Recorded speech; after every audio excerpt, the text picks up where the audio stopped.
accused Joseph of cowardice for leaving the saints in this moment of crisis and danger. And Joseph's countenance changed.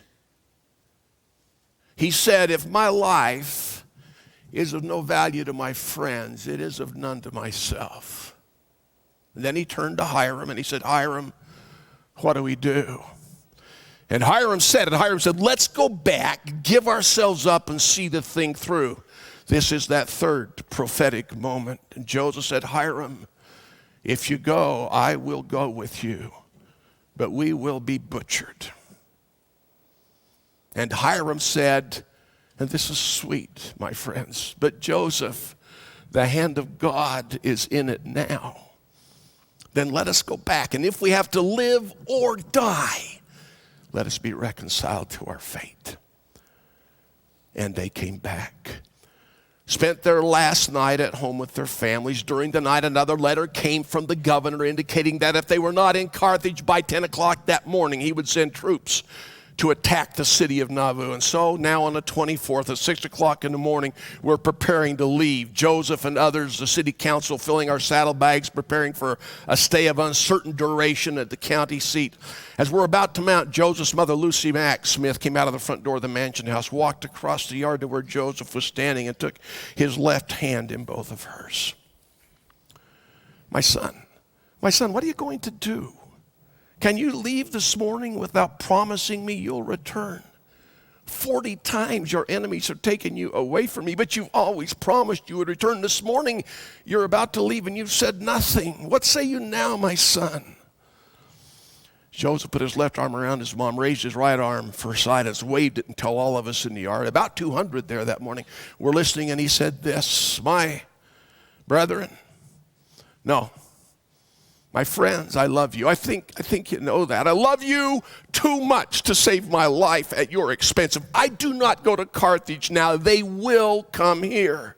And it will be like Missouri all over again. I may prevent that. I fear not death. I have just one thing left to do.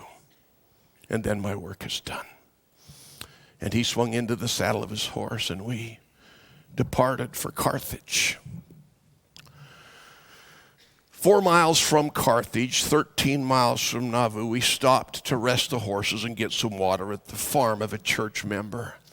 As we dismounted, a group of militiamen came from the Carthage direction, about 50 of them under the command of Captain Dunn. They had an order from the governor demanding that the Nauvoo Legion surrender their state-owned arms. We were appalled. We had sent the governor 5 affidavits indicating that weapons from up and down the Mississippi were being gathered at Warsaw to be used against the Mormons. And the governor's solution? We'll disarm the Mormons.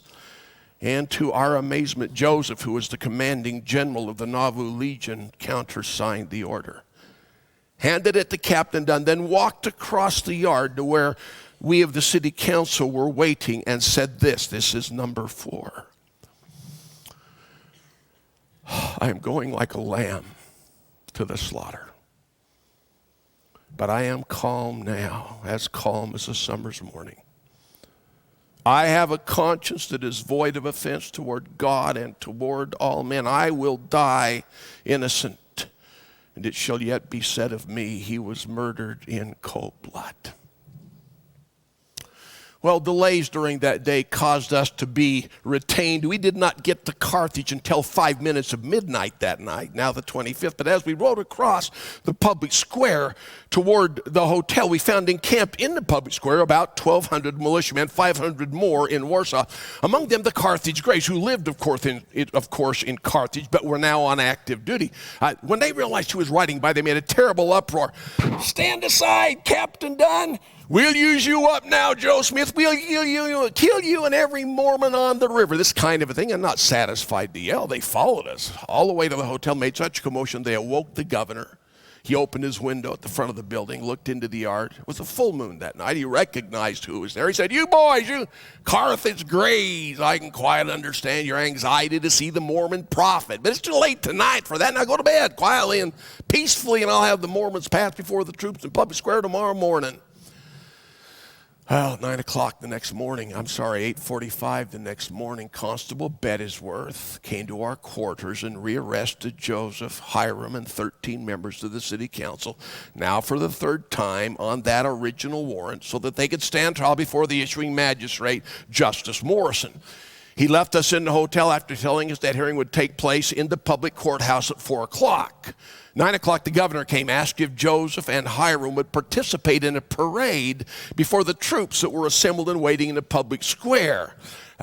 We agreed to do that, went to the public square. Twice while we were there, the Carthage Greys revolted. They became so threatening, so dangerous, so out of control that General Minor Deming, who commanded all the militia on active duty, put the Carthage Greys, both companies, every member, under arrest for insubordination. We walked back toward the hotel and talked about where our worst enemies were, and we thought we knew.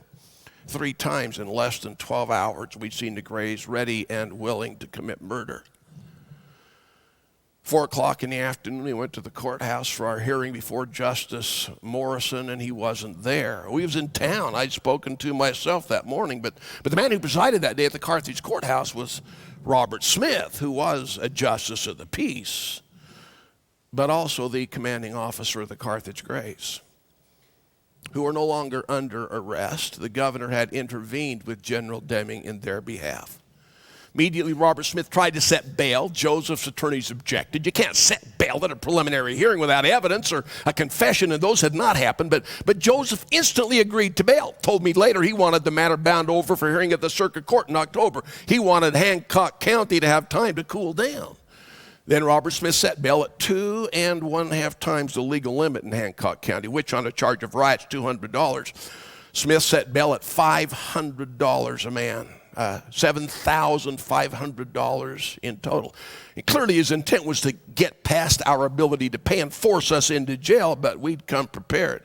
There were friends of Joseph willing to give security for everything they owned, and bail was paid. And immediately many of the city council left to go back to Nauvoo. Joseph wanted to leave, but he'd been promised a meeting with the governor and made a reluctant decision to stay in Carthage a bit longer. That evening, about 8 o'clock, we had dinner in the dining room of the Hamilton House Hotel, and as we were leaving the dining room, Constable Bettesworth met us at the doorway and demanded that Joseph and Hiram should immediately accompany him to jail. Well, of course, they refused. They were free on bail, but he knew that. He'd been in the hearing, but he continued to insist. And finally, Joseph said, "Constable, what's the matter with you? As you well know, sir, we're free on bail. We can't be taken into custody without an order from the court." Whereupon the constable produced an order from the court. It was signed by Robert Smith, and it said this: "Generals Joseph and Hiram Smith have been brought before me this day for hearing on the charge of treason." Treason. I was in that hearing. I didn't say a word. I wrote in my journal for an hour. It was a hearing on a charge of riot and nothing else. The word treason was never mentioned, but this document said the charge of treason, but due to the absence of material witnesses, that hearing has been postponed, and they are therefore to be taken to jail and held there till discharged by due process of law. And Joseph said, "I won't go. It's a lie. You know it, and I know it. I will not go to jail under these circumstances." Well, the constable left the hotel, went back to Robert Smith, said, "Captain Smith, they won't go to jail." But Captain Smith knew how to solve that problem because he commanded the Carthage Greys, who were no longer under arrest. 9:15. Company of Greys marched up the street toward the hotel. Joseph in the lobby was told they were coming, knew at once why they were coming, thought just a moment, and then turned to Hiram and said, "I believe that you and I are going to spend an evening in the Carthage jail." And he went out the front door of the hotel. Hiram behind him. I was right behind Hiram. We were met by such a cry of bitterness and hatred and malice that I said, "Joseph, we may never get to the jail." And he said, "No, Willard, we may not." But with us that evening was the bravest man I've ever known, and I mean that sincerely. Stephen Markham, one of Joseph's bodyguards, was there. Markham was fond of saying that when God made him, he forgot something. He left something out. Markham said he had never experienced fear, had no idea what it was. Markham had an old hickory walking stick. He'd made it himself, carved it himself. He liked it so much he gave it a name. He called it his rascal beater.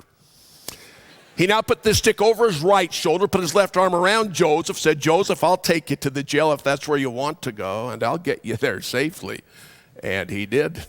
Dan Jones got on the other side with a little black cane, and together they fended off the drunken rabble and the Carthage graves and brought Joseph and Hiram and 2 or 3 others to this jail the night of June 25th of 1844. Delivered us to Jailer Stegall. Now, Jailer Stegall brought us upstairs. It was his intent to put us in the main cell at the top of the stairs here at the head of the landing. We went into that room. It was filthy, vermin infested, unbelievably vile. We begged the jailer not to leave us. Our room hadn't been cleaned in years. And jailer finally agreed, took us downstairs below this room into the debtor's cell. 10 of us slept on the floor that night. No furniture of any kind. Next morning, we had breakfast with the jailer. Then he brought us upstairs into this room, which is the jailer's bedroom, and offered it to us while we were in his jail. We were grateful. It was much nicer. Windows on the east and on the south for some ventilation. We were grateful for that. It was off the ground floor. We thought that might be helpful if there were to be an attack on the jail. We examined the door here, of course, thinking about our safety. Found it was half-inch common panel and warped so badly it wouldn't even latch. Dan Jones and Stephen Markham with a penknife carved some wood off the front here at the top and at the back right by the hinge, and finally got the door on the latch. Of course, it did not lock. It was a bedroom door, but at least it was closed, and we felt good about that. While they worked on that door, the governor came. He promised Joseph an interview the day before, which promise he had not kept. What a surprise. But he came now to speak to Joseph, and they talked for 47 minutes by my watch. Both John Taylor and I took notes. They did not agree about anything, but as the governor prepared to leave, he said to Joseph, I think I will go for myself to Nauvoo and see what's happening there. And Joseph stopped him at the door. Governor Ford, if you go to Nauvoo, you must take my brother and I with you. We are not safe in Carthage if you are absent. Well, General Smith's not yet certain that I will go, but well, if I do, I will take you with me. He said it, and I wrote it as he said it, and he left the room. And left Joseph more discouraged, I think, than I've ever seen him. We all tried to cheer him up, but without much success. Hiram read to Joseph the 3 accounts in the Book of Mormon of God freeing men from prison by his own power for the sake of the truth. Ammon, Amulek, and Ammonihah, and Lehi, and Nephi, and the Lamanite prison, and the 3 Nephites. He read them all to Joseph, said, Joseph, don't you believe the Lord can do that for us? Yes, Hiram, I believe he can, but I do not believe he will. We retired that night, Joseph and Hiram on the bed in the corner, Dan Jones and John Fulmer here on the floor, a few others downstairs in the debtor's cell. Again, I sat here at the table writing the events of the day by candlelight till the last candle flickered out and left the room in darkness. That was just at midnight. As the candle went out, there was a gunshot just outside the window. Startled all of us, of course. Joseph had not been asleep, but he got up now and began to pace the floor, and in a moment offered me his place on the bed. He said, Willard, I won't sleep tonight. Perhaps you can. I did not feel like sleeping. I sat at the desk. Joseph finally laid on the floor between Dan Jones and John Fulmer. Saw how uncomfortable Brother Fulmer was and put his right arm out and offered it as a pillow to Brother Fulmer. And then began to talk. Joseph began to talk about the certainty he felt that his work was done and that his life was nearly over. Brother Fulmer could not comprehend that God would let such a thing happen to his prophet. He tried desperately to reassure Joseph, to rally his spirit and his feelings. And Joseph thanked him and said, it's all right, John. There are only 2 things I shall really miss. I wish I could preach to the saints in Nauvoo one more time. And would to God I could see and hold my little children again just once more before I go. I got up then, went to the bed and laid down. And in a minute I heard Joseph speak to Dan Jones on the other side. He said, Dan, you afraid to die? Dan Jones was a 5'6" riverboat pilot. He said, has it really come to that, think you? No, sir. Engaged in a cause such as this, I do not think death could have many terrors. Whereupon Joseph offered the last prophecy of his life. Dan, you cannot die. There is a mission appointed you in Wales. Before the year was over, he was on his way back to Wales, his native country. When he reported to Brigham Young 4 years later, he said he had baptized 4,001 people. Next morning at 5 o'clock, Dan Jones went downstairs to find out about the gunshot and other disturbances. Found that Governor Ford had actually kept a promise. Can I just tell you, this was pretty exciting for us. He had told us in the jail the day before that he was ready to acknowledge that the Smiths might actually be in some danger. And that he was going to select, I'm using his words now, my most trusted militia unit and assign them to guard you and the jail. And they were there that morning. His most trusted militia unit to protect Joseph from his enemies, the Carthage Grays. There were 7 of them there that morning, one squad under the command of Frank Worrell, who hated Mormons about as much as anything in the world. When Dan Jones had recovered from his astonishment at seeing the Grays guarding the jail, he asked Frank Worrell about the gunshot. Frank Worrell laughed in his face. Oh, Dan Jones, are you worried about a gunshot, sir? We have gone to too much trouble to get Joe Smith in that jail to ever let him escape alive again, and you're not a bit better than he is for taking his part. Yeah, I'll prove to you, Mr. Jones, that I can prophesy better than old Joe ever could, because neither he nor his brother nor anyone who stays in that jail today sees the sun go down tonight. Dan Jones came back inside to tell Joseph and Hiram what he'd heard, but they were listening from the top of the stairs, and Hiram said, go tell the governor. So Dan Jones left the jail and across town to the hotel. Found the governor in the lobby. Governor Ford, do you know what those men out there planning to do today? No, sir. So Dan Jones told him what he'd heard at the jail and a similar thing he'd heard in the public square on the way to the hotel. And the governor said, come, Mr. Jones, the people are not that cruel. Dan Jones knew better. He, in his own journal, said he went to the hotel because he was frightened, but the governor made him angry. Governor Ford, those men in that jail are American citizens, and they are there for only one reason, sir, because you promised them protection and a fair trial. Now, unless you take the necessary steps to grant them that protection, unless you guard them with someone besides those paid assassins you call the Carthage Grays, sir, they may die today. And if that happens, Governor Ford, there is only one thing in this life I ask of God. Oh, and what would that be, Mr. Jones? That the Almighty will preserve my life to a time and to a place that I can testify to the world that you knew of their danger and did nothing. He left the hotel, went back to the jail, couldn't get in. Frank Worrell would not let him in the jail without a pass from the governor. Well, the governor had written passes to 2 other church members that morning. Dan Jones went to ask for one, but the governor would not speak to him. And so he sat down on a chair in front of the hotel and watched as Governor Ford left for Nauvoo, leaving Joseph and Hiram in jail contrary to his promise of the day before. Now, the governor was stopped by Cyrus Wheelock near the city limit. Cyrus Wheelock, a member of the church, stood in a row till the governor and his little group stopped and said, Governor Ford, I think you know by now that the Smiths have no fear with regard to any law that may have been broken, but I have a fear, so I have a great fear. I've been up and down the streets of Carthage this morning, and I'm telling you, Governor, there's a plan in this community to kill those men before the day is done. Now, the governor heard that himself from the Carthage Grays 2 or 3 times the day before. He'd heard it in his book from his own chief of staff. He'd heard it from Marshal Green of Nauvoo, who'd come to see him that morning, and now he heard it from Cyrus Wheelock. And so he said, oh, come, Mr. Wheelock, you're needlessly concerned for the welfare of your friends. Have I not pledged my honor and the honor of the great state of Illinois for their perfect safety? I don't think Cyrus Wheelock cared a whole lot for the governor's honor. He went back to the jail and smuggled in a pistol in his boot, a 6-shot pepper box pistol, which he gave to Joseph. Joseph said he hoped he'd have no use for it, but he took it. 1 o'clock in the afternoon, we had lunch with the jailer. I got ill, recurrent stomach problems. Joseph saw how uncomfortable I was, asked Stephen Markham to go get medicine for me. Markham left the jail, got what I needed at the Mercantile. On the way back, he passed near the encampment of Carthage Grays. 2 companies, remember, just 1 squad at the jail. One of those Grays walked out to speak to Markham, a man named Stewart. Markham, if you're not out of town in about 5 minutes, you're going to get killed. You remember Stephen Markham?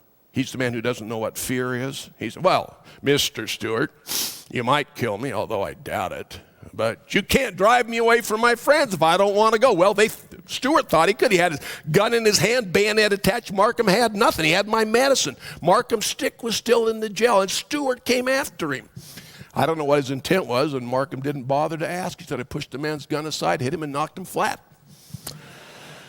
Then he said, and this is Markham's own journal, he began to yell, and the Carthage Greys, both companies, came after me, and I took them on.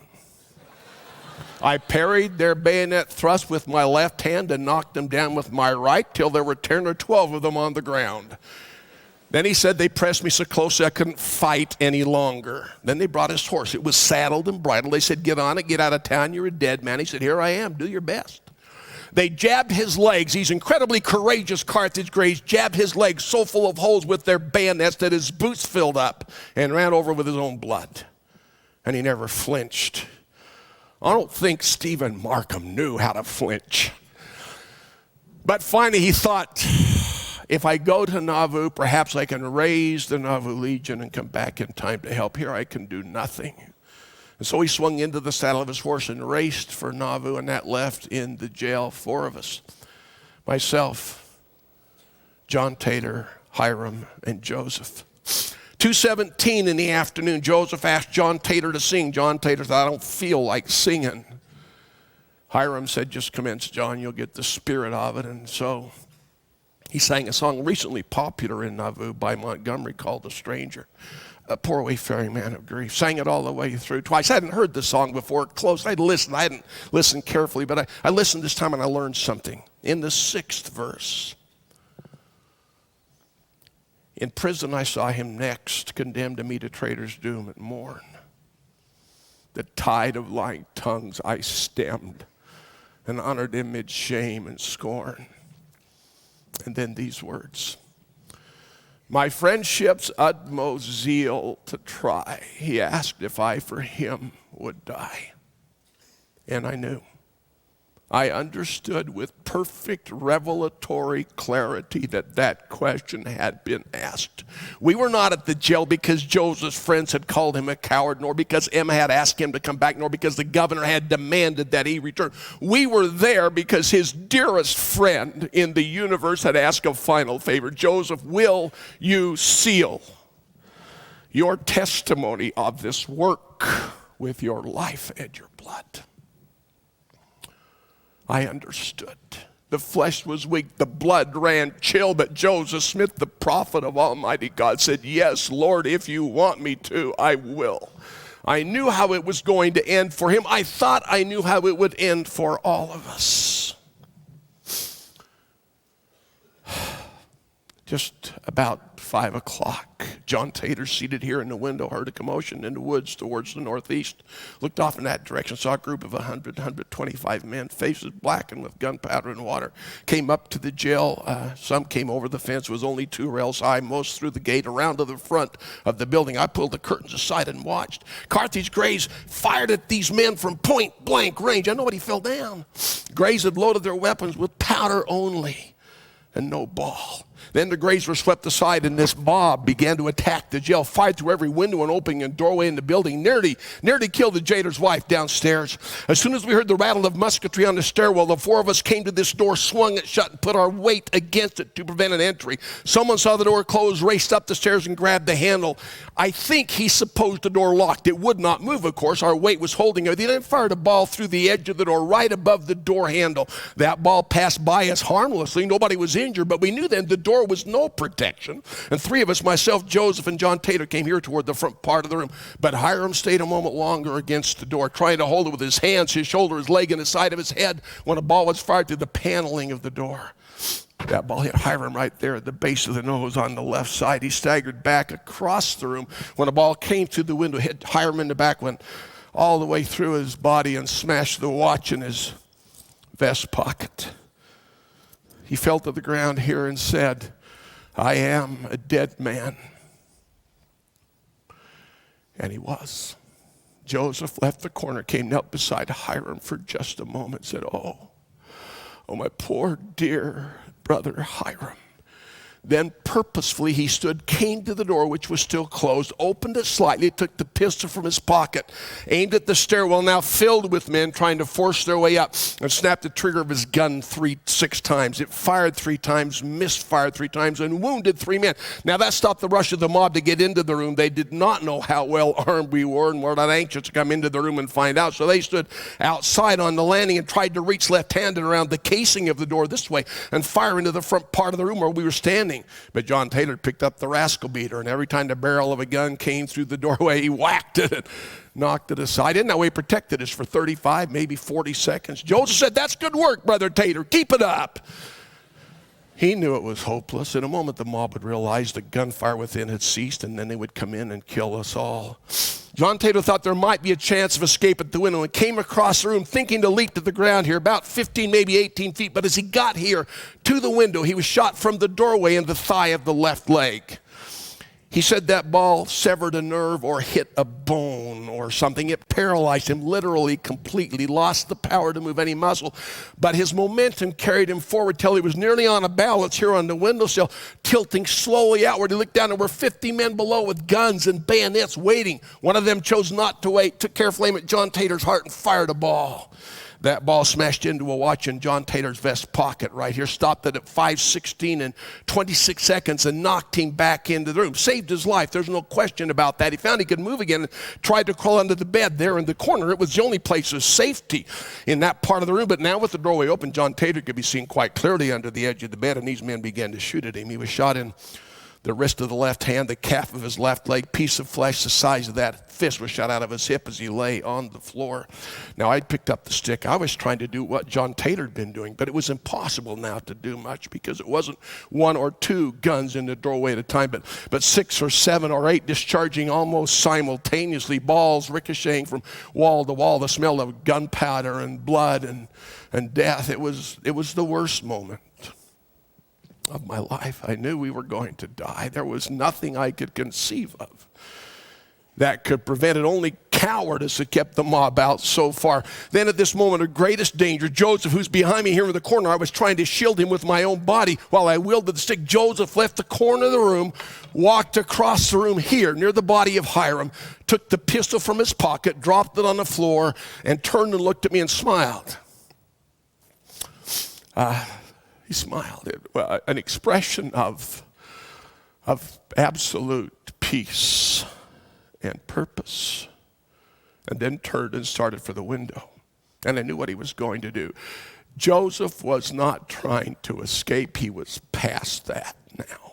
Joseph was going to try to get outside of the room and draw the guns away from his friends who were still within. He started toward the window. I came after him. Joseph came across the room, got here to the window, was shot 3 times almost simultaneously, twice from the doorway in the back, once from outside in the right side of the chest. He offered then his last prayer. He said, "Oh Lord, my God. Oh Lord, my God," reached out, caught the edge of the window, pulled himself to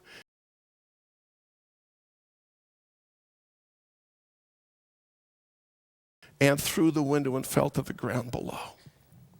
As his feet went out the window, my head went in, hit the ground on his head and his right shoulder. Someone then on the landing yelled, "He's leaped the window!" And those men, as Joseph had intended, raced down the stairs and around the building to prevent an escape. I watched for several moments. I saw no sign of life. I believed he was dead. I came back into the room, started across the room. John Taylor said, "Dr. Richards, take me with you." But I kept on my way till I found that the door to the cell here was unlocked. Went back, picked up Elder Taylor, carried him into that cell, into the furthest and darkest corner. Laid him on the floor, prayed with him 3 times. "Oh God, protect thy servant." Then put a mattress on him to hide him. I said, "Brother Taylor, it's a hard case to lay you on the floor in your condition. But in case your wounds are not fatal, I want you to live to tell the story." Somebody has to live to tell what happened here. I then came back into this room and stood here in the open doorway, listening to the sounds of gunfire and celebration out by the well. And I waited for the mob to finish with the body of the prophet Joseph and come back and kill me.